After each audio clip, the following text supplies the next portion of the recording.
And a slight pair down here. Daryl with 1 loss. Kieran technically undefeated. He is 6-0-1. He has a draw. So Daryl wins the die roll. I think if this is a combo matchup, that's something he'd really like. Yes. And also, this is one of his best openings so far against a combo deck. Yeah, turn 1 Mana Bond. So if he can drop Dark Depths, Thespian Stage, he could really go off. Doesn't use the ability, though. Yeah, so Mana Bond, sometimes we see up one of these in a lands deck. It's a very explosive exploration in that but it doesn't function. It's like the weird exploration if you want a 5th one. Right. It's not as good. It has windows where it's better, though. On average, though, you would rather have exploration. Kieran's going to go ahead and green Sun Zenith for Dryad Arbor. But Mana Bond says during your discard phase, you may choose to put all the lands from your hand into play. If you do, discard the rest. So Daryl chose not to discard that turn, which suggests he has at least 1 non-land card that he's interested in keeping here. Yeah, I spotted a crop rotation. If he just has half of the Dark Depths Thespian Stage combo and just cast that next turn, he should be in a pretty good spot. So he wants to wait. He can find 1 half, then go get the other half. Right. Draw here is Tranquil Thicket for Daryl.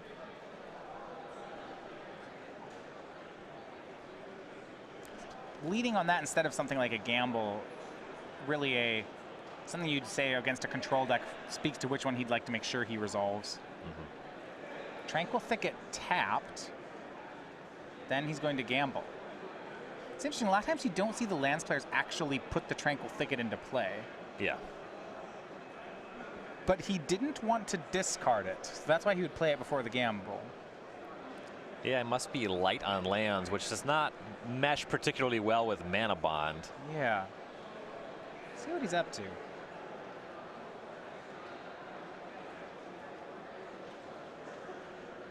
Four cards in hand. So it looks like he was on a pretty big mulligan here. He has to discard the Life from the Loam. Yeah, it's got, and he'll just pass. So this is a slow start. It does look like, however, he has Punishing Fire in hand. Grove of the Burn Willows in place. So that could buy him some time against this elf deck. Yeah. The Mana Bond, though he hasn't used it yet, eventually that Loam Mana Bond will start doing things. And Kieran's deck hasn't really come online in a big way just yet. No, he's not doing too much better. Elvish Visionary here makes a 3rd land. Just Bayou. I suppose a Symbiote here can help, but it will be Quirion Ranger.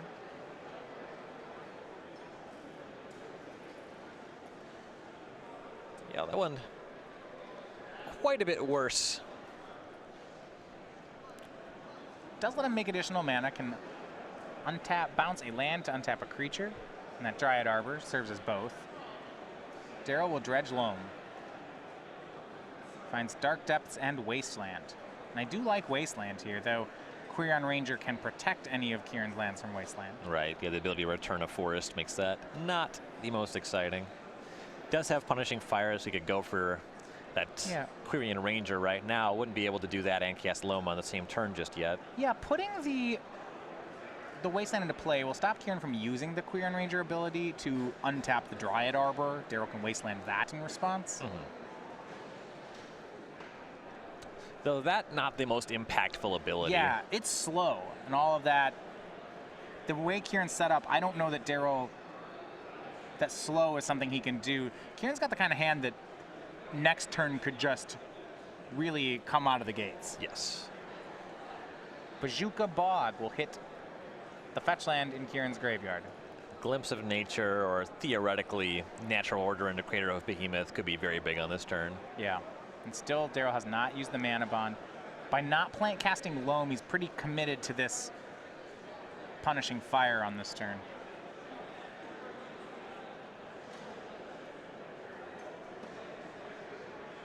Windswept Heath from Conley.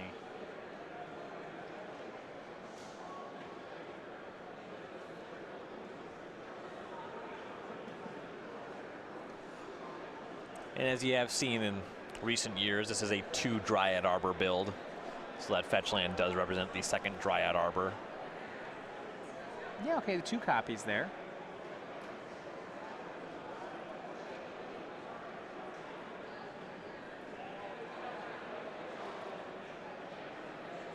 I'm just going to use fetch land here. And Elves is a deck, we're seeing it start to move up again in Legacy. A lot of the top players this weekend sleeving up the green cards again. Terminus leaving the format. Well, not leaving, but really being down with that Divining Top ban. Elves is one of the decks that really benefited from that. Elves has moved a little bit more towards its mid-range elements. You do see Nissa Vital Force in the main deck in one copy. That makes me sad. I always, when combo decks stop being combo decks, that's, I don't know.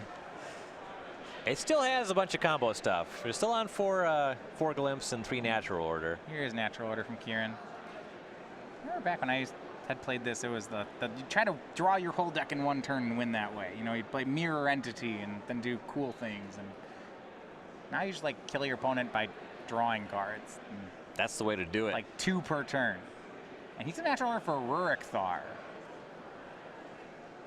Okay, that is not something I think Daryl would expect in the main deck. It's in some, not all main decks. Yeah. And it's not usually what you would find against the lands. It's really good against Punishing Grove, though. Yeah, I mean, Daryl can't... Yeah, you can't make that play anymore. You see his crop rotation? He had all these instants in his hand. And now he's just looking at it and being like, I don't know if I want to do that anymore. It's not super into taking 6 to cast a shock. No, but he might be into taking 6 to cast this crop rotation. Now he's going to take 6 to cast shock. He'll take the Kieran Ranger. Goes to 14.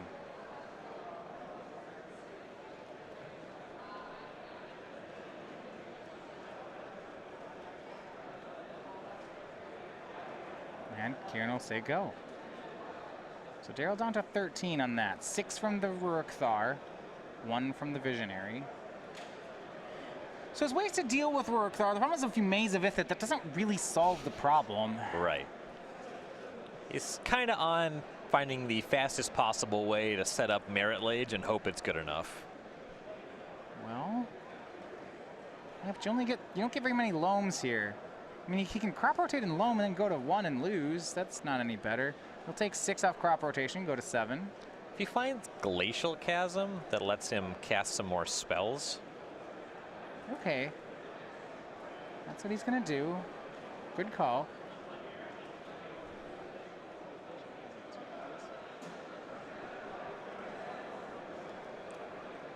So he has to sacrifice another land, which will be his Bazooka Bog. Daryl cannot attack. All damage dealt to him is reduced to 0, but he has to pay 2 life a turn. And this is neat. Okay, so all damage reduced to 0 means take that, Rurik Thar. I'm going to cast my life from the loam anyway. Yep. That's cool. Also, because he's at 7, he can actually afford to pay the cumulative upkeep twice, 2 then 4. I like this a lot. Daryl's going to go for it. I mean, you can loop these chasms with light from the loam. You can, and Mana Bond. You might be able to chasm lock your opponent. Yeah, because of the Mana Bond, you could put a lot of extra lands on the battlefield. Let's see. Daryl, light from the loam's 3 lands back. He had 4 lands to choose from, so he chose not to get back the Bazooka Bog, but took the other 3. That seems fine. And now we might see the Mana Bond work as his whole hand is lands. I don't know though if we'll see him crack a fetch land. He has enough to pay for that Glacial Chasm twice. If he cracks the fetch land, that's a whole turn. So Mana Bond, he'll discard, put into play, everything. Yep, no spells, all lands coming down. This is a really well played game by Daryl so far. And that Nissa's in hand from Kieran. So the problem is that Glacial Chasm really makes a lot of Kieran's... What Kieran's doing here doesn't feel like it matters as much. Yep. Glacial Chasm's really messed up. Yeah. Well, he could... I think his best play right would be to Reclamation Sage away the Mana Bond. That's the one interactive thing he can do. But you really wanted to do that previously. You know, now it's already just put 4 lands on the battlefield. Yeah, it's done a ton of work. It would stop Daryl from, I guess, looping the Glacial Chasm. And we're going to see Kieran draw plenty of cards, do a lot of things. He makes Visionary and Symbiote, pretty into both of those. But He can't deal damage to Daryl just yet. And I like when Daryl, just the wording on Glacial Chasm, had that interaction of Chasm and Rurik Thar. That's really neat. Yes.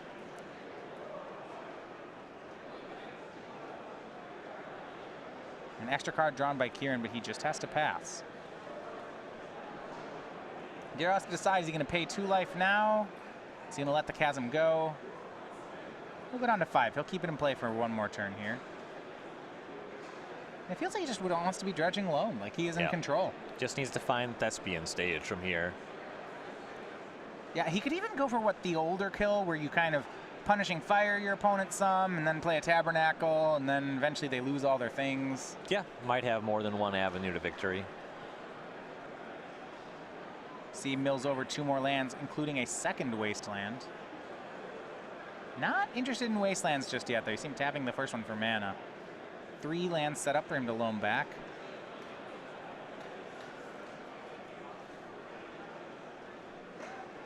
I'm looking at the altars on the Wastelands. I know Daryl's been playing the deck for a while. Do we have all 4 seasons of Wasteland going on here? That's what it looks like. That's really neat. Oh, no, we're way more greedy. He's going to Wasteland his own Tranquil Thicket, floating a mana, and then loam it back. That's cool. Yeah, back in the mix to start cycling that one. Then he cycles, plays Grove of the Burn Willows, cycles Tranquil Thicket. This is actually a way to get more lands into play. Mills over 3 more lands. Keep them coming. Still no sign of that Thespian stage. And then he uses the Mana Bond to put that Wasteland into play. I believe that was just his land drop. Okay. Still has life from the loam in hand.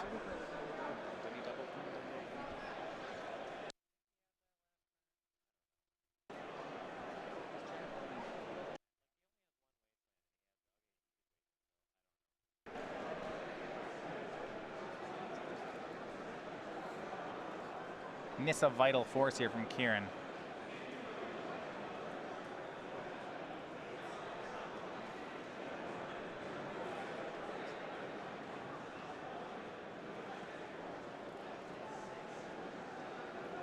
Judge checking in on board state here.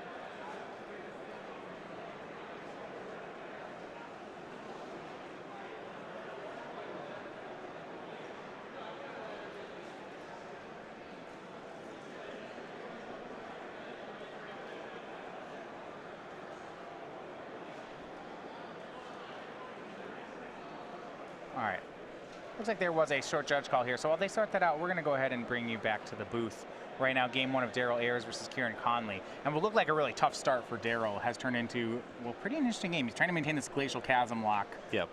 On the turn where the elf player made Rurik Thar, you know, I was worried because Daryl didn't have too much control of the board. The elf player untapped with 5 mana and a natural order. And I'm questioning right now whether or not Rurik Thar was really the game-winning play he was hoping that it would be. Well, I mean, the thing is there's no other option. You can go for Crater Behemoth, which is not lethal. If it's lethal, he just goes for it, right? Yeah. So he finds Rurik Thar, which also ends up not being lethal. So they're all the same, really? Right. What do you want to have in play when you lose the game? You know? All right. Yeah, that's so. If none of them beat Glacial Chasm, I guess Rurik Thar gives Daryl the fewest ways to look for outs. Yeah, and like the thing is, Rurik Thar more likely forces the Glacial Chasm. Yeah, Daryl only gets really like 2 spells. Yeah. 3. Like, not 3, 2. Punishing Fire Mazavith could more realistically beat Craterhoof Behemoth. Sure. And forcing Daryl to do that earlier rather than later does end up being a strong play. Yep. So when we look at ways that his opponent, what Kieran can do, you know, I was talking about how you can, if you get rid of the Mana Bond, the thing is eventually Daryl has to stop paying for the Glacial Chasm. He can't keep paying life for it. And if he only has 1 land drop per turn, he can't keep reassembling Glacial Chasm. Yeah, he does get to life from the loam and then Mana Bond and then sacrifice lands that way. Yeah, no, as long as he has the Mana Bond, Daryl can do it forever. Yeah. What I'm wondering is, it feels like Kieran's out here is he needs to get all these any Mana Bond and Exploration effects, they need to be gone for him to have a chance to win this. Mm-hmm. And out could be, could have a window where you can get in with Deathrite Shaman. Would need to find one of those first. Okay, he's got Deathrite. Scavenging Ooze then would do that too, right? Yep, Scavenging Ooze to exile the Glacial Chasm. And you have a couple ways to untap Death Sprite Shaman. You can actually activate just one multiple times a turn using Korean Ranger. Right, you just drain him the room. Daryl's pretty low right now. He's at 5. Yeah, Wirewood Symbiote also does the trick. Okay, so there are some outs here for the Elf deck, but none of them really use the combat step. Yeah, it's really hard to beat Glacial Chasm using combat. Yeah. He doesn't have anything like Shaman of the Pack. There's no one of or thing like that that just gets him. I don't believe so. Okay, so we're hearing a resolution of our judge call here. All right, so what happened is Daryl played 2 lands on the last turn. So what it was determined is that they were going to, because he played that Wasteland at the end of the step, the judge ruled that his intent was to resolve the Mana Bond trigger. So as a result, Daryl will get the second land, but he has to discard that life from the loam that was in his hand, as that's what the Mana Bond trigger would do. Which you probably wanted to have happen anyway. Yeah, that's probably all it'll take. So we'll return to the match, and they're going to resume play now.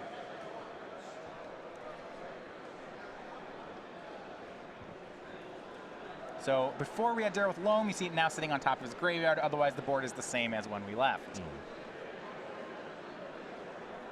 Wirewood Symbiote. So the Nissa was cast by Kieran. He's going to untap a forest.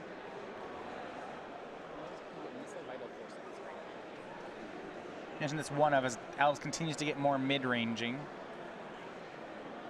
A lot of nice abilities here. None of them immediately look like they break up the Glacial Chasm lock, even the emblem. Right. Can draw some extra cards, recur some things, but creatures in combat don't do it. And when it comes to drawing extra cards, what we see, and Kieran is doing this really well, is he's just trying to maximize the number of Elvish Visionaries per turn that he can play. Yep. Daryl going to pay for his Glacial Chasm. He goes to 1. He dredges life from the loam. And he cannot win here. We're going to go to game number 2. So what's he looking for there? I think you're still trying to find that Thespian stage. And we'll go over to the sideboarding.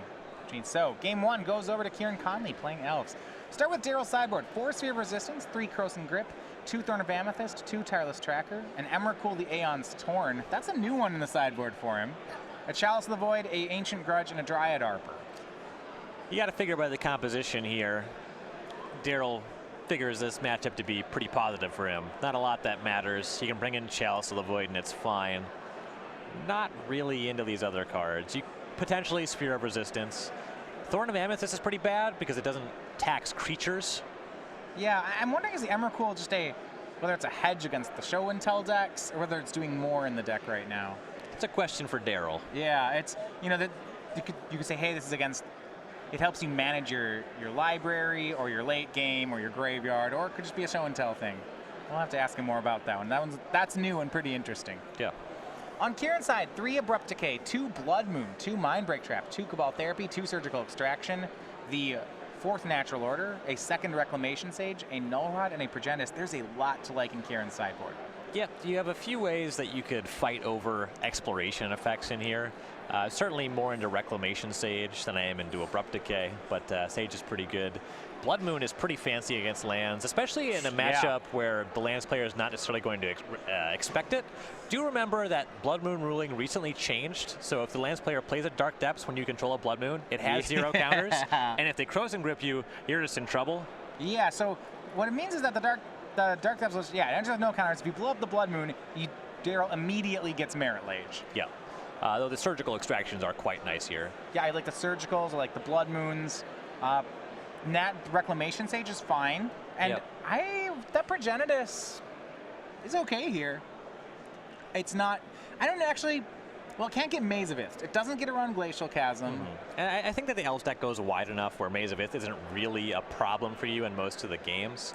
And I think Progenitus is just another, it would be similar to the Rurik Thar, where it's another creature you can get and still lose the game. It's probably just worse than Rurik Thar? Yeah. Okay, if that's the case, then it's probably best in the sideboard. Yeah. Yeah, I don't think this is the Progenitus matchup. Largely bring that in against just blue fair decks, I think. That's also reasonable against like the Show and Tell decks. So Kieran up a game. The winner of this will lock in their spot on day 2. Now, if you missed some of the earlier action today of the tournament, you want to get caught up on it, head on over to our YouTube channel. It's youtube.com/StarCityGames. We have full recap of all events here on the SCG Tour. You can see it split up round by round to find your favorite decks and players. But there's that and so much more. We also have our split second versus series and commander versus. These are things you may have seen on our website as well at starcitygames.com. Some of the top players here on the tour talking about matchups and their opinions on the current format. That's all available on our YouTube page. Game 2 will put Daryl on the play again. Starts on exploration, getting a bonus land into play. Yep. Grover the Burden Willows and Rashad Port. Pretty reasonable start here. On Kieran's side, just a fetch land and a pass. Daryl going to work Sphere of Resistance. Start with that one. That really hurts elves. Daryl does not have any more lands. Yeah, he's certainly expecting to make at least one land drop. He does have Punishing Fire to go with that Grove of the Burn Willows, so there are things to like. And if Kieran had no turn 1 play, I don't know if he'll have a turn 2 play into Sphere of Resistance. Yeah, that makes it pretty tough. Possible he had a Green Sun Zenith that he was waiting on. And then says, nah, never mind. He can spend 2 mana to find Dryad Arbor now.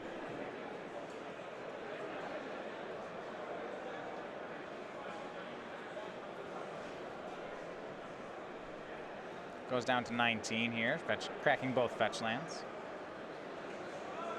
You have to go to the second half of the deck to find the other land. And here's one, you see red mana. And there was a Taiga that Daryl actually saw last game. When you see the red mana out of elves, do you assume Blood Moon? I don't know that I've seen Blood Moon in elves previously. It is something that it certainly could be. We did see Rurik Thar come down. Taiga's a way to cast that. That can't. You're right. I'm just saying, man. Yeah, no, that's the only red card we've seen. Daryl's gonna go ahead and port the Taiga and just pass back. I look at that and I think, it can't possibly be to cast the Rurik Thar. I mean, playing a Taiga is pretty free. Yeah, I mean, you're right, maybe it is free. Mox Diamond, the drop for Daryl. He'll have to pay 1 for the Mox and doesn't have a land, so that doesn't really work yet. A lot of downside. Second Sphere Resistance, can't cast that through the first. Daryl's draw not really coming together. It started really good. Yeah, well, he's been looking for a land. With a third land, he could have just gambled for Loam. Right now, it doesn't really make any sense to do that. Even if he had Loam, he can't cast it. Yep. Could gamble for a land. Not the most exciting thing. Might do it. Why not? Does he? He'll pass and port the Taiga. And Kieran will respond by abrupt decaying away the sphere. Which, you know, Daryl might be okay with that. The sphere was hurting him too. Yeah. He also just has backup sphere if that's where he wants to be. Sure, draws a fetch land, so he'll get to play. I just want to jam another sphere, why not? Yeah, you know, frequently, if your opponent spends their turn destroying your card and you have another one. Though at this point, I mean, he has been fighting this Blood Moon fight, so he gets Taiga. To cast any of those, he leaves himself open to the possibility of a Blood Moon. He'll cast Gamble.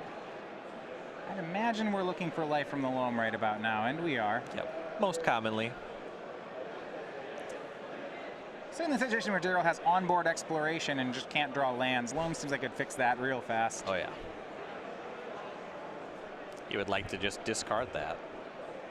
Even just leaving it in hand and loaming to get that Wooded Foothills back is fine. Now Kieran gets the second Sphere of Resistance out of Daryl's hand. Might see him just go for that Punishing Fire. Okay. He could loam and make another land drop. I found here, deciding what exactly he'd like to play around right here. The loam and land makes sense. It gets the loam in his yard, and that's what he's going to go for. Yeah. Hoping to not get Blood Mooned. Just want to start dredging as soon as possible. Presumably Daryl has a basic forest in his deck. Yeah, one basic forest. If it doesn't really insulate you against Blood Moon, because that's not what the games are about. He's playing lands. Well, if he's boarded in one of these 3 Krosan Grips, then that might play. Yeah. And he'll immediately fetch for that basic forest and cast Crop Rotation. And there goes the forest. It. Okay, all right. Go ahead and Blood Moon me. Here's Tabernacle. Yeah, it's not reading like Daryl's Kieran, concerned about Blood Moon. And Kieran just immediately didn't pay. Yeah. That's not a good sign. Yeah, here we go. Getcha. Blood Moon. The basic forest's in the yard. Daryl could draw Mox Diamond to start playing again. Well, he has it. Yes and no. He can start having colors of mana. He needs to have Crossing Grip to actually win. Yeah, and it looks like that handshake means he did not board it in. And it looks like a player was locked out by Blood Moon. Check that box. Oh, that's dumb.